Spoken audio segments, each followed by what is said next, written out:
Unit of energy, ये आपको इस चैप्टर में यूनिट का बहुत गेम होता है। यूनिट अगर आपको प्रॉपर नहीं पता तो क्वेश्चन नहीं बनते।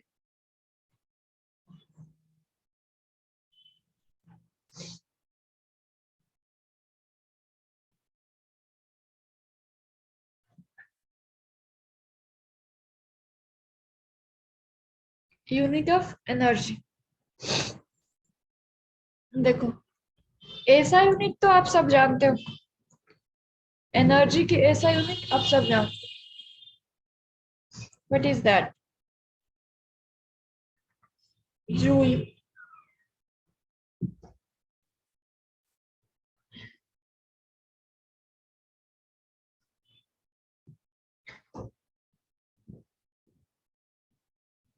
ऐसा यूनिट ऑफ एनर्जी जूल होता है।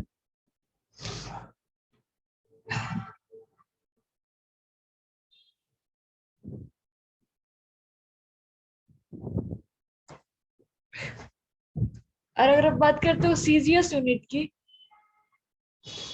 तो सीजीएस यूनिट में हम लोग एनर्जी के यूनिट को अर्ग बोलते हैं। ERG, अर्ग।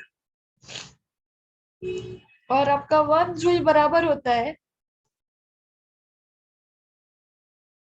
10⁷ अर्ग के।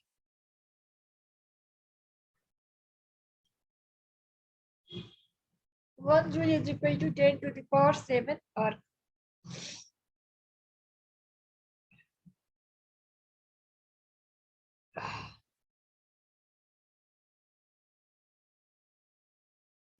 देखो 1 जूल 1 जूल बराबर होता है 10⁷ अर्ग। ओके, बट न्यूमेरिकल में जनरली क्या देता है,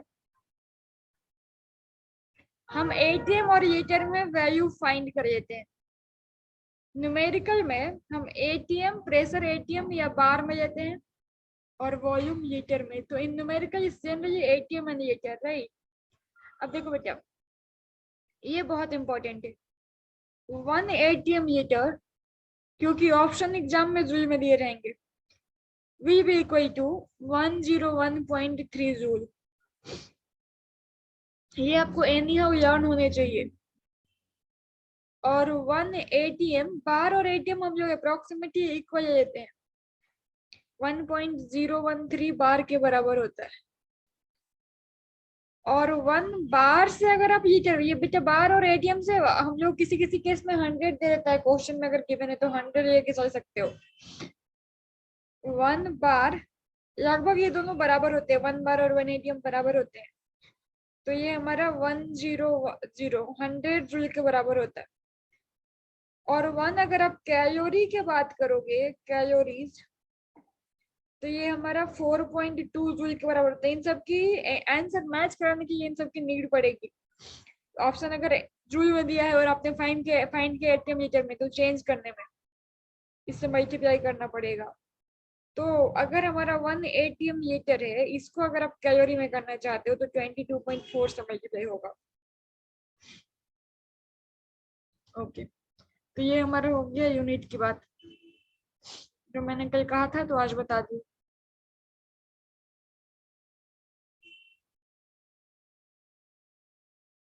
नेक्स्ट देखो,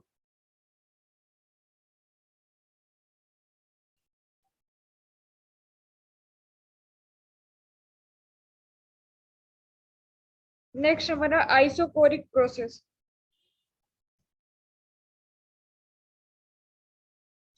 आइसोकोरिक और आइसोबारिक का बताया था क्या कि नहीं बताया अभी? अभी नहीं बताया। अभी नहीं बताया, ओके। तो अब हम देख लेते हैं एक बार आइसोकोरिक।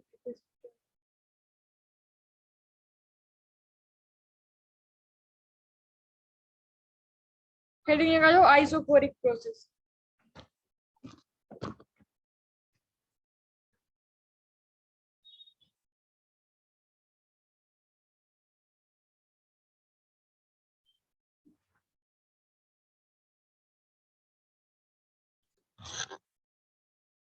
आइसोकोरिक में आप लोग कर सकते हो खुद से भी, लेकिन ठीक है लगा लो। मैम बता चुकी थी। बता चुकी थी ना आइसोकोरिक और आइसोबारिक का।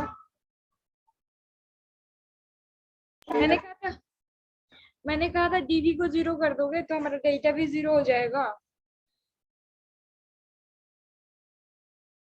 आइसोकोरिक में सिंस डेल्टा भी 0 हो जाएगा, तो अगर डेल्टा भी 0, वर्क डन होता है पी डेल्टा भी माइनस, तो वर्क डन भी 0, क्योंकि 0 से कुछ भी इंटू करोगे तो 0 आएगा। और ये हमारा दूसरा हो गया। थर्ड ये बता दी थी मैं, थर्ड आइसोबारिक का बता दिया था।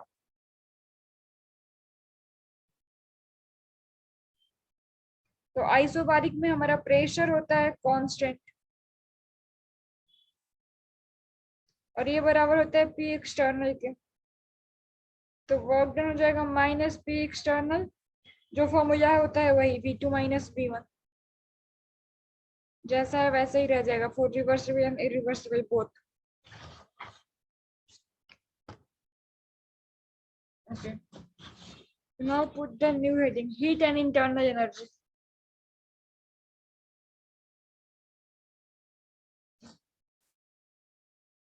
Heat and internal energy.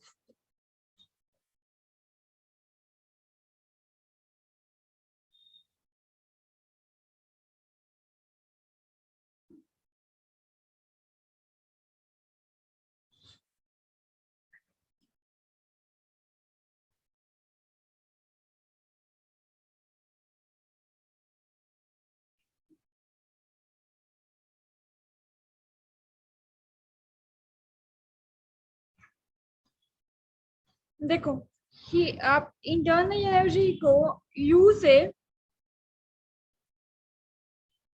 और कैपिटल E से रिप्रेजेंट करते हो। हीट या इंटरनल एनर्जी को U या कैपिटल U से रिप्रेजेंट करते हैं।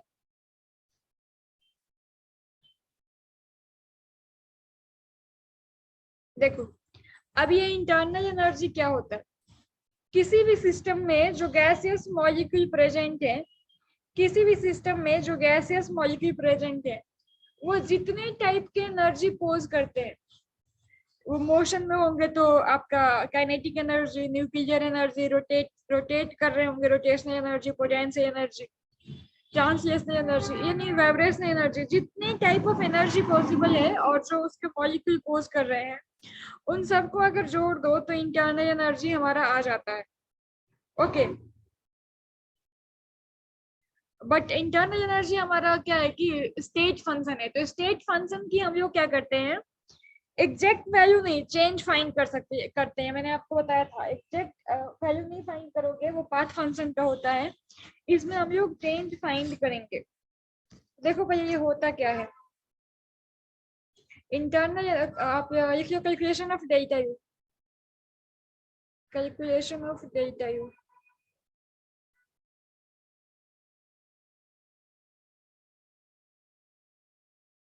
तो भैया तो ये डेल्टा यू होता क्या है, internal energy of a system, ये क्या होता है एक बार डिफाइन करते हैं। Internal energy of a system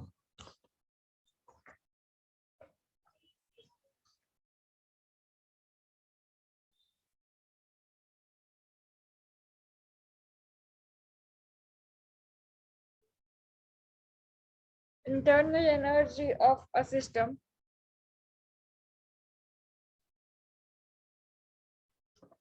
आपको पता है अभी मैं कहाँ से पढ़ा रही हूँ, देखो ये मैं हूँ और ये स्ट्रीट लाइट की रोशनी है, क्योंकि अभी इलेक्ट्रिसिटी नहीं है, देख रहे हो जुनून बच्ची का, देख रहे हो। ओके, तो भूतनी ऐसा शक्ल मत देखो, इसलिए कैमरा ऑफ है, भूतनी ऐसा शक्ल मत देखो, डर जाओगे फालतू में। Internal energy of a system is all type of energy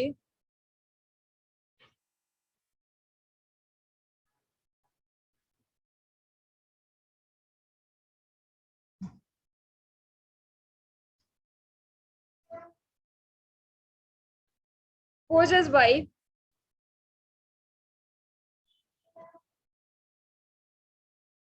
all its constituent molecule, possessed by all its constituent molecule.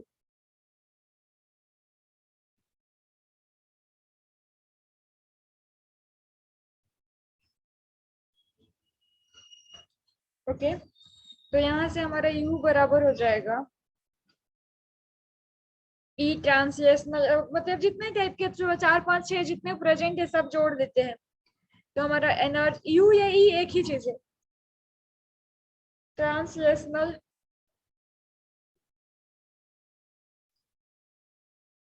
आप कह सकते हो, रोटेशनल अगर मॉलिक्यूल रोटेट हो रहे हैं,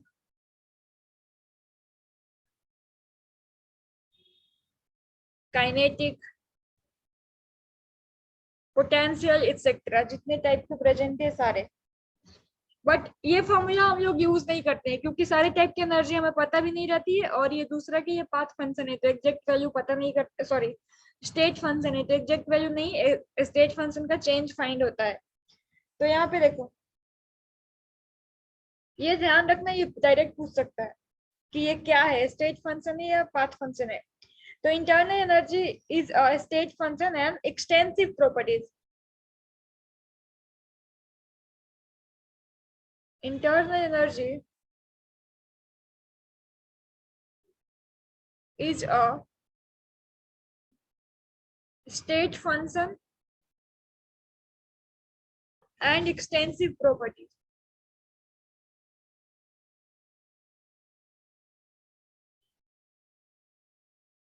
Extensive properties. और ये बेटा देखो, ये सारी जो एनर्जी है ना, आप इनमें सारे एनर्जी को नहीं चेंज कर सकते हो। अगर आप एनर्जी चेंज करना चाहते हो तो you have to change the temperature. If you will change the temperature then internal energy will change, क्योंकि अगर आप टेम्परेचर चेंज करोगे तो मॉलिक्यूल के काइनेटिक एनर्जी बढ़ जाते हैं। अगर आप जैसे सपोज आपके पास वाटर है और वाटर को आपने टेम्परेचर देना शुरू किया, हीट देना शुरू किया, तो थोड़ी देर में देखोगे कि वाटर के पार्टिकल जो पहले स्टिल थे वो बहुत फास्ट मूव करना शुरू कर दिए, यानी पानी उबलना शुरू हो गया। यानी आप कह सकते हो कि टेम्परेचर दोगे तो टेम्परेचर देने से मॉलिक्यूल फास्ट मूव करना शुरू करते, मीन्स की काइनेटिक एनर्जी और भी एक टाइप ऑफ एनर्जी बढ़ जाती है। ओके, तो अगर आप एनर्जी चेंज करना चाहते हो तो एक ही रास्ता, आप टेम्परेचर चेंज करो। तो ध्यान रखना, it is a function of temperature.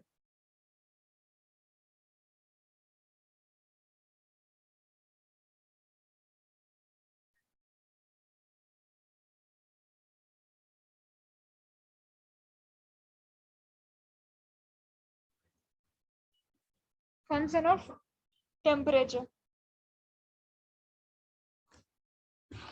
देखो, अगर आप कहोगे अगर ये टेम्परेचर का फंक्शन है तो सपोज अगर आपका डेल्टा टी 0 हुआ, आपने टेम्परेचर में चेंज नहीं किया, मीन्स डेल्टा टी 0, तो डेल्टा यू भी हमारा क्या हो जाएगा, 0, क्योंकि टेम्परेचर से ही चेंज हो सकता है।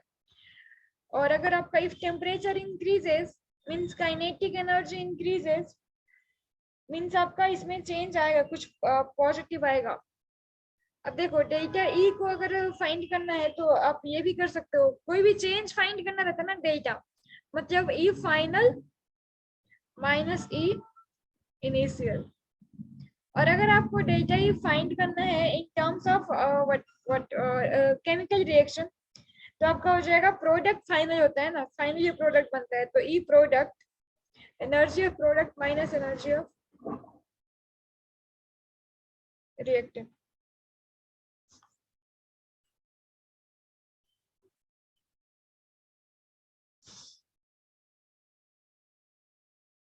इतना बराबर है समझ? डेल्टा ई या delta U both are the same thing. Any doubt? No ma'am.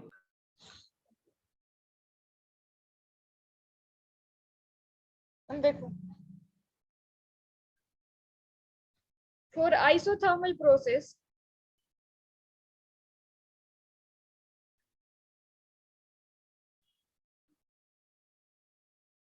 isothermal मतलब बेटा temperature constant. Okay, so isothermal process means temperature constant.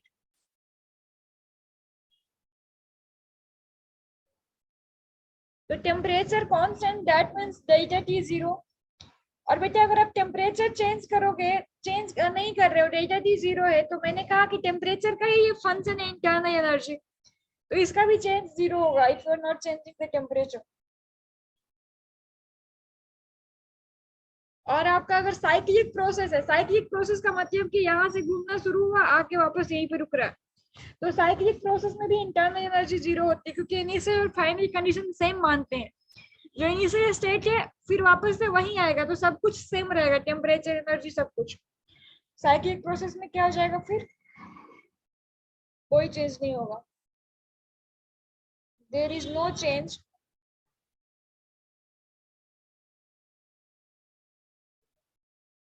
in internal energy in a cyclic process.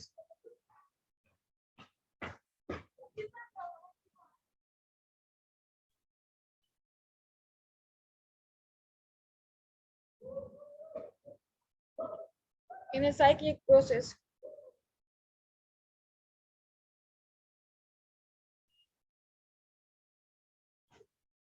अब देखो डेल्टा ई,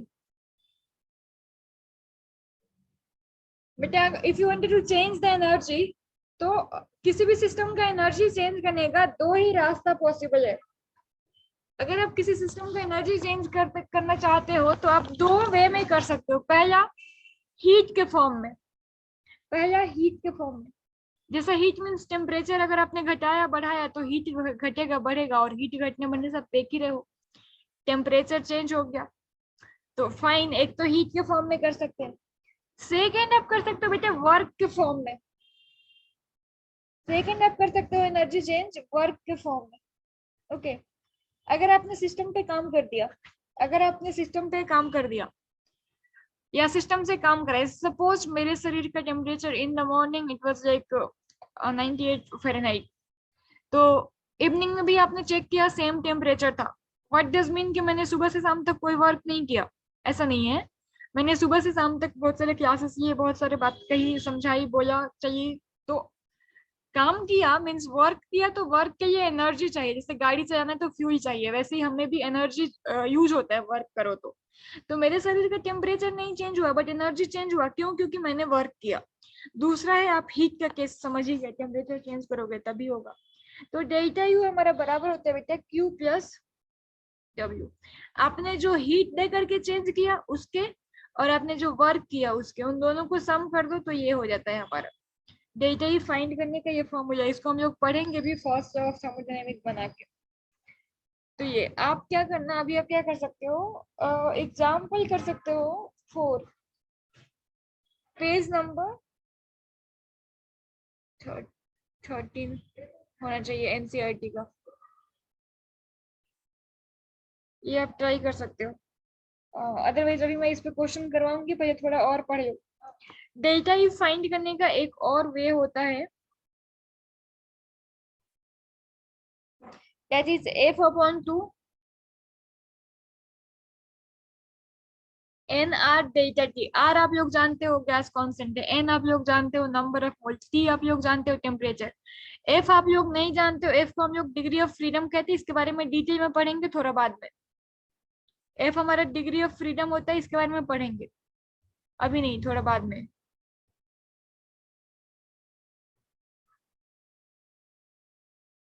ये क्या होता है we will discuss about it. अभी पहले बताओ इतना में कोई दिक्कत जो भी मैंने बताया एफ को छोड़ के, any doubt? No ma'am. Okay, Nidhi समझ में आ रहा है?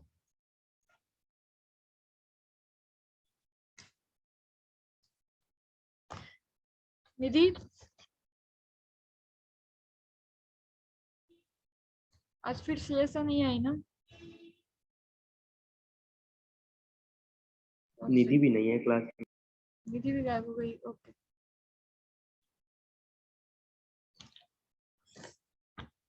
ठीक है, हीट कैपेसिटी। अब देखो ये ये चैप्टर बहुत इंपॉर्टेंट है। फिजिकल केमिस्ट्री में दो चैप्टर को कुछ लोग टफ मानते हैं, एक होता है इक्विलिब्रियम और एक ये।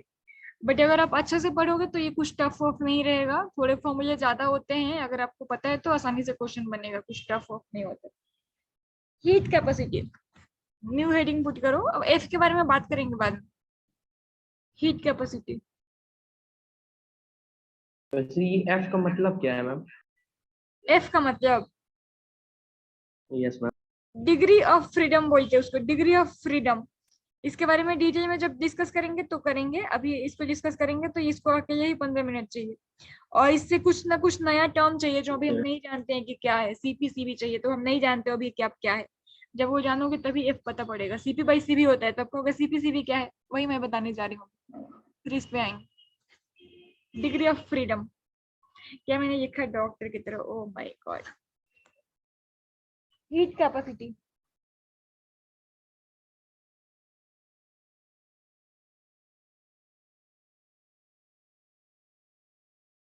देखो हीट कैपेसिटी को आप रिप्रेजेंट करते हो सी से।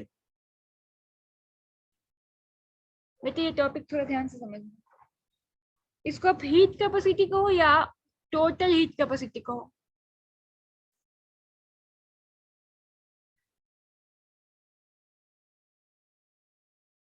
यानी सीटी, सी कहो या सीटी कहो एक ही बात है। अभी देखो ये क्या होता है, आपके पास कोई भी सब्सटेंस हो, अगर आप उसके टेम्परेचर को 1 डिग्री सेल्सियस से बढ़ाना चाहते हो, सपोज आपके पास वाटर है, उसका टेम्परेचर 24 डिग्री सेल्सियस है, अगर आप चाहते हो कि उसका 25 डिग्री सेल्सियस हो जाए, तो आपको क्या करना पड़ेगा बेटा, कुछ ना कुछ अमाउंट ऑफ हीट देना पड़ेगा। तो किसी भी सब्सटेंस के टेम्परेचर को 1 डिग्री सेल्सियस से इंक्रीज करने के लिए जो हीट रिक्वायर होती है, that is known as heat capacity. Again, the amount of heat required to raise temperature of substance by 1 degree Celsius is known as heat capacity. चाहे वो कुछ भी हो, डिफरेंट सब्सटेंस में different different amount of heat लग सकता है, but temperature हमारा 1 डिग्री बढ़ना चाहिए। तो अब देखो इसको थोड़ा डिफाइन किया जाए। द अमाउंट ऑफ हीट, अभी मैंने जो प्रीवियस कंसेप्ट बताया ना डेल्टा ई का, उसका न्यूमेरिकल अभी नहीं कराया है, क्योंकि उसको फर्स्ट लॉ में जब पढ़ेंगे तो मैं वहां पे न्यूमेरिकल कराऊंगी। The amount of heat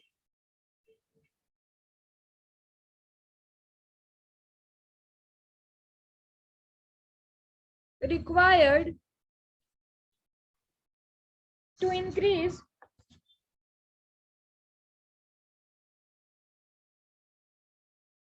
or you can say raise temperature of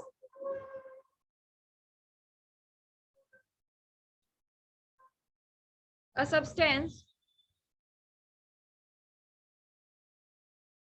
by 1 degree Celsius is known as heat capacity. Okay, the amount of heat required to raise temperature of a substance, कितना बुरा handwriting हो रहा है, by 1 degree Celsius is known as heat capacity. Okay, तो suppose आप चाहते हो dt amount से टेम्परेचर इंक्रीज करना, yes say to increase the temperature by dt,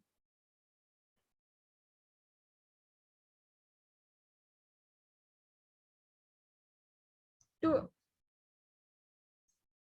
यहाँ पे मैं फॉर्मूला डिराइव करने वाली हूँ, ये करें to increase the temperature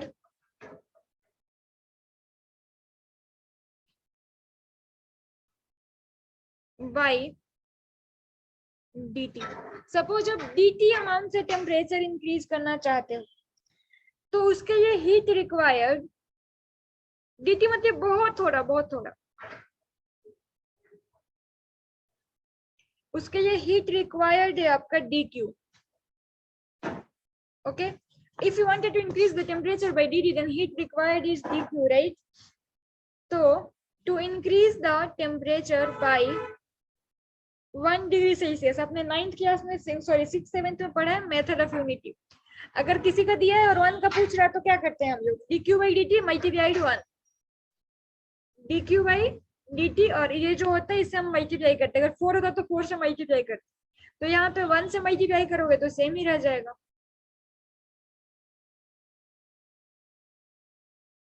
है ना? यही तो हमारा है, यही तो है, to increase the temperature by 1 degree Celsius. तो जो हमारा ये होता है वही तो हमारा होता है, इसी को हम कहते हैं हीट कैपेसिटी। तो from here you can say heat capacity C is equal to dq by dt. Got it? This is the formula.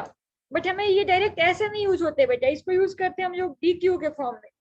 dq हो जाएगा, dq क्या है बेटा? Amount of heat required. Okay, amount of heat required. तो ये हो जाएगा C multiply तो C dt। This is VVI।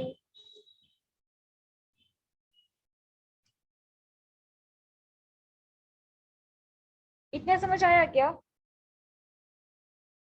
Actually में यूज ये भी नहीं होना है, बट इसमें क्या यूज होगा मैं बताती हूँ। VVI यहाँ पे मत भी लगाओ तो चलेगा, क्योंकि अभी इसको और इनहेंस करना बाकी, इंटीग्रेट वगैरह करेंगे ना, ऐसे कैसे छोड़ेंगे? थर्मो है, मजाक। इतना में किसी को डाउट?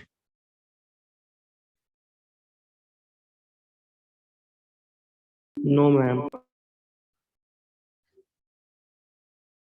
ओके, अब देखो, तो हमने क्या देखा, dq बराबर हो गया था c dt। हम इतने थोड़ी चेंज छोटा फाइंड करेंगे, हमें तो डेल्टा चाहिए, delta.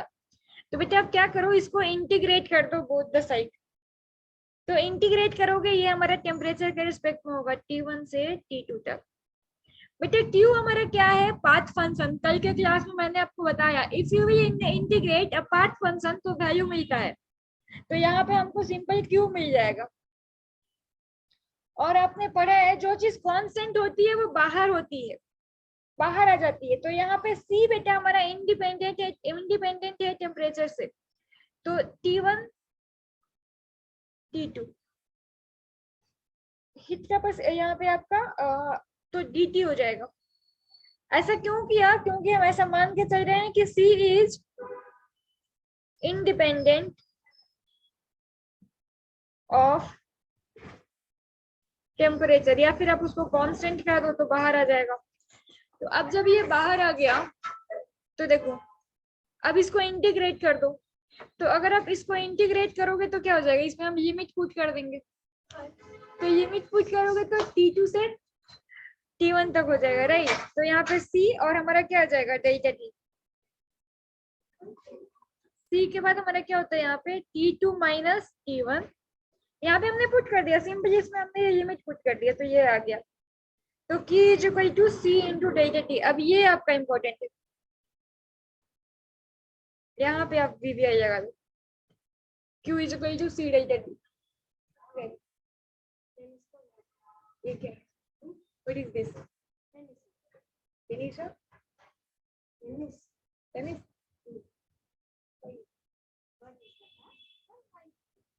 What did you buy from there? What did you buy from there? What type? Why you referring to Tanishq?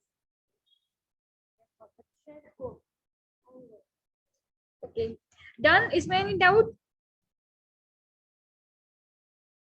I mean, these all are my students. Later on, when you will be in class 11, contact me. I will teach you chemistry. Don't say that my father is chemistry teacher, so he can teach me. Don't say that, okay? I will teach you. Okay, good. Okay, बेटा तो आप लोगों को कोई doubt नहीं है, then हम आगे बढ़ते हैं। स्पेसिफिक, अब देखो, टाइप ऑफ हीट कैपेसिटी, हमें कुछ several type of heat capacity discuss करना है। तो अभी आप हम पढ़ेंगे specific heat capacity, molar heat capacity. अभी देखते हैं स्पेसिफिक हीट कैपेसिटी क्या है। स्पेसिफिक देखेंगे, मोलर देखेंगे, पहले आप स्पेसिफिक देख लो। So now put the heading specific heat capacity.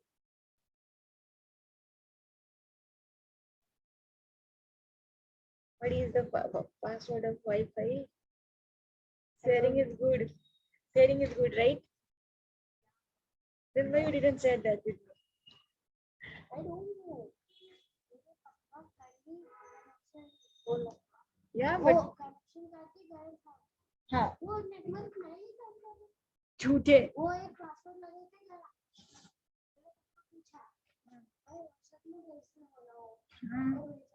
Okay, when you got them, say that with me. Sharing is good, right? Just share your Wi-Fi password. Okay. Okay, then good. Heat capacity. Okay, what is a specific heat capacity? देखो बेटा, two type of heat capacity पढ़ोगे, इसके specific heat capacity और molar heat capacity. इसमें क्या different है? हमने अभी ये देखा था कि हीट कैपेसिटी क्या है, कि किसी भी सब्सटेंस का जब 1 डिग्री सेल्सियस इंक्रीज करना चाहते हो, बट अगर स्पेसिफिक लग गया ना तो सब्सटेंस का अमाउंट फिक्स हो गया। If you wanted to increase the temperature of 1 degree of any substance by 1 degree Celsius, fix है 1 डिग्री का ही आपको इंक्रीज करना चाहते हो, पर यूनिट मास कहते हैं, पर यूनिट मास, यानी 1 ग्राम का आप इंक्रीज करना चाहते हो 1 डिग्री से तो स्पेसिफिक कह जाएगा। और अगर आपने बेटा 1 मोल ऑफ सब्सटेंस का इंक्रीज करना चाहते हो तो मोलर हीट कैपेसिटी कहा जाएगा। अब स्पेसिफिक हीट कैपेसिटी को रिप्रेजेंट कैसे करेंगे?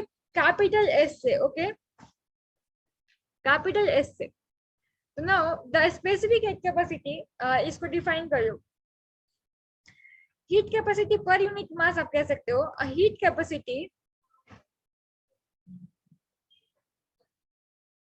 कैपेसिटी पर यूनिट मास, इसमें मास हो जाएगा। ओके, मास पे फिक्स करते हैं, चाहे 1 ग्राम पे फिक्स कर लो, 1 ग्राम पे जनरली करते हैं फिक्स। पर unit mass is called a specific heat capacity. Mosquito is biting.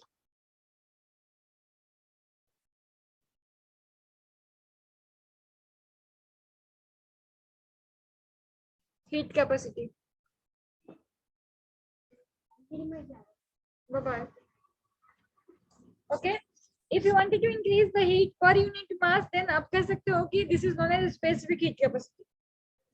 इसको आप अगर और आसान भाषा में डिफाइन करना चाहते हो तो जो मैं कह रही हूँ वही लिख दो। आप लिख दो और करके लिख सकते हो, और आसान भाषा में लिखना है तो amount of heat required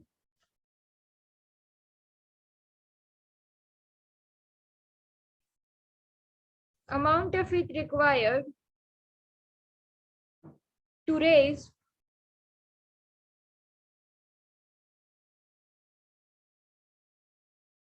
the temperature of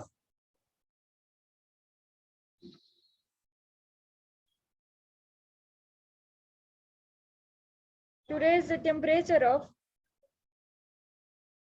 1 gram of substance by 1 degree Celsius.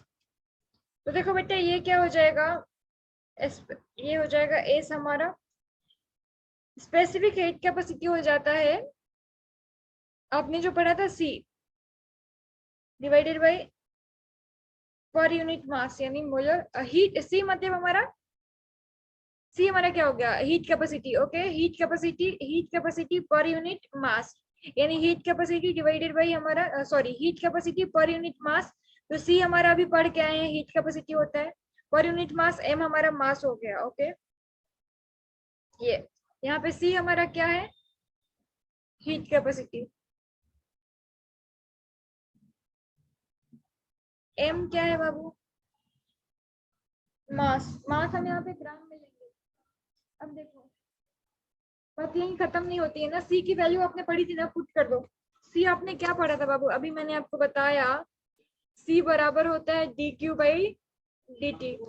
तो यहाँ पे सी के प्लेस पे पुट करो जरा, तो हमारा एस हो जाएगा डी क्यू, और यहाँ पे डी टी पुट करेंगे तो नीचे आके मल्टीप्लाई हो जाएगा, तो डी टी एम। अब यहाँ से आप क्रॉस मल्टीप्लिकेशन करते हो तो डी क्यू के फॉर्म में हम फाइंड करने की कोशिश करते हैं, तो ये हमारा जाके उधर मल्टीप्लाई हो जाएगा, तो M S D T. Okay ma'am, आप कह रही हैं तो ठीक है, तो मैं इतना करने थोड़े ना बोल रही हूँ, मैं कह रही हूँ इंटीग्रेट करो। ओके किया तो बेटा क्यू हमारा पाथ फंक्शन है, वैल्यू देगा यानी क्यू। एम कांस्टेंट है, एस कांस्टेंट है, और ये हमने T1 से T2 तक किया है, तो हर बार की तरह ये इंटीग्रेशन हमारा चेंज देगा, तो डेल्टा टी। अब आपको याद क्या रखना है, ये याद रखना है। एस यहाँ पे क्या है बेटा, एस हमारे specific heat capacity, m mass delta T change in temperature. इस तरह से आप स्पेसिफिक हीट कैपेसिटी के फॉर्म में हीट निकाल सकते हो। बोलो ये चीजें क्लियर है? स्पेसिफिक हीट कैपेसिटी क्लियर है? अब मोलर पढ़ियो, फिर कल इस पे न्यूमेरिकल करेंगे। Yes ma'am. किसी को कोई doubt? Ashutosh, no ma'am. Nishant वाला,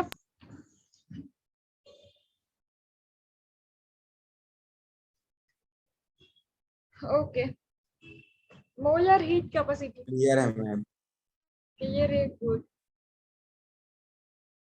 यस मैम। ओके, मोलर, वहां पे मास की जगह पे ना बेटा 1 ग्राम की जगह पे 1 मोल कर दो, हो जाएगा वही molar heat capacity. Molar heat capacity, molar heat capacity को हम रिप्रेजेंट करते हैं सीएम के साथ। ओके, अब देखो ये क्या होता है, मोलर हीट कैपेसिटी क्या होता है? हीट कैपेसिटी पर unit mole is called molar heat capacity. Heat capacity पर unit mole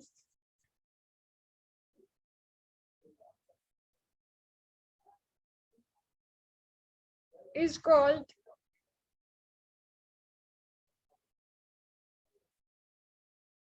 molar heat capacity. Heat capacity per unit mole is called molar heat capacity. Simple. तो बेटा यहाँ पे CM हमारा किसके बराबर हो जाएगा? Heat capacity divided by number of, वहां पे मास से डिवाइड किए थे, यहाँ पे मोल से डिवाइड कर दो। अगेन आप C की वैल्यू जानते हो dq by dt, तो यहाँ पे C के जगह पे पुट कर दो dq by dt। Same process, कुछ नहीं, बस CM हो गया और M हमारा, S हमारा CM हो गया, M हमारा N हो गया। dq by n dt, dq यहाँ से फाइंड करो, ये जाके उधर क्रॉस मल्टीप्लाई हो जाएगा, cm n dt इंटीग्रेट कर दो, ये हमारा q हो जाएगा, NCM बाहर आ जाएगा,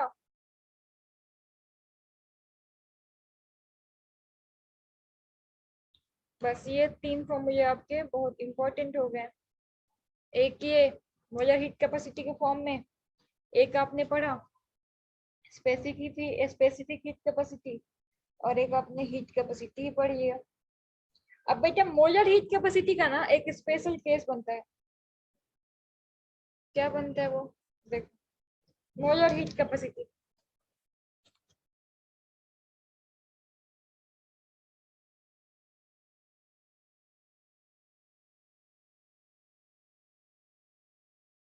मोलर हीट कैपेसिटी को आप रिप्रेजेंट कैसे करते हो? सीएम। बेटा सीएम को ना हम दो तरह से लिखते हैं, कभी कभी, अच्छा रुक जाओ यहाँ पे नहीं हटेगा। सीएम को, सीएम सीएम की तरह कभी यूज ही नहीं होगा, ये कहने को चीफ मिनिस्टर है। इसको आप यूज करते हो सीपी बना के या फिर आप सीबी बना के। अब ये नई वजह क्या है? नई वजह ये है कि molar heat capacity at constant pressure is represented by CP. Molar heat capacity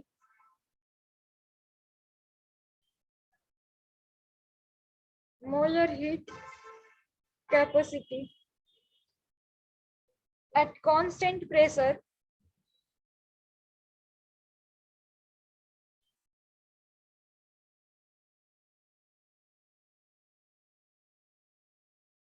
represented by Cp।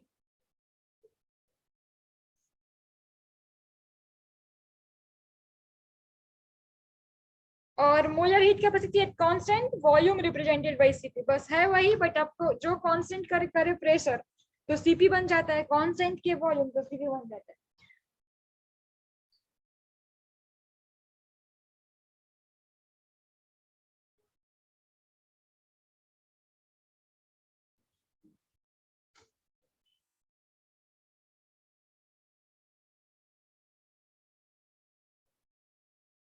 Cv,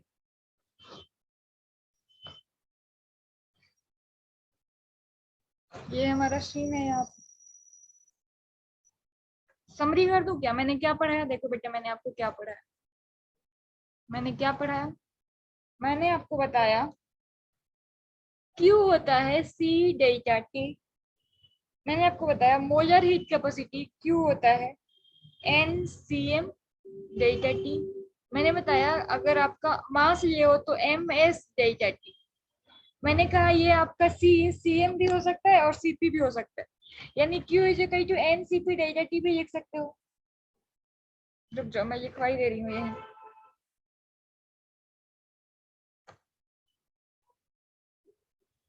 देखो ये बहुत इंपॉर्टेंट पॉइंट है, बाद में इसका बार बार यूज होगा। अभी तो आपको समझ पूरा नहीं आएगा, बट बाद में पूरा यूज होगा ये जब आप एनालाइज करोगे। Heat exchange at constant pressure, heat exchange at constant pressure means QP is known as NCP delta T, which will be equal to delta H. And heat exchange at constant volume, heat exchange at constant volume, QV will be equal to NCV delta T। बेटा इसको हम लोग delta H के नाम से जानते हैं, इसको हम लोग डेल्टा U, अभी डेल्टा U आप जानते हो इंटरनल एनर्जी, डेल्टा H आप नहीं जानते हो चेंज इन एंथैल्पी। तो डेल्टा H क्या है इसके बारे में हम लोग पढ़ेंगे। अभी बस ये समझ लो कि हाँ अगर कांस्टेंट प्रेशर पे NCP डेल्टा T को डेल्टा H कहते हैं। डेल्टा H क्या है मैं आप लोग को बहुत डिटेल में पढ़ाऊंगी इसी चैप्टर में। डेल्टा U क्या है आपने पढ़ लिया, तो ये फॉर्मूला तो आप कभी भूलोगे ही नहीं। और ये भी आपको नहीं भूलना है इसका, मैं जब इसको लिखूंगी ना और तब आपको याद नहीं आएगा कि मैंने ये बताया तो बहुत मार मारूंगी।